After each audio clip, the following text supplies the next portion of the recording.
Good morning সবাইকে। আজ সকাল সকাল যাচ্ছি মনির বাড়ির জামা প্যান্ট দিতে, যেহেতু সামনে পুজো। তো প্রথমে গিয়ে একটু পেট পুজো করে নিলাম। আর দেখো এখানে পুপু আমরা খেতে বসেছি বলে ও খেতে হবে। তো প্রথম শাড়িটা বৌদিভাইকে দিয়েছি আমরা, তারপর শাড়িটা মনিকে দিয়েছি। তারপর ওখানে পাপাকে প্যান্টের পিস জামার পিস দিল, এটা মাকে দিয়েছে। আর এটা আমার শাড়ি। আর সেকেন্ডেরটা হলো বৌদির শাড়ি, তারপরে দাদার প্যান্ট আর জামা।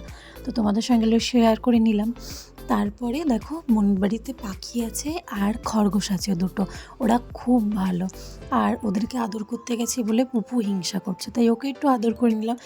এই করতে করতে মনি ডাকলো খাবারের জন্য। ভাত হয়েছে, ইলিশ মাছ হয়েছে, সর্ষে ইলিশ, আর মাটন হয়েছে।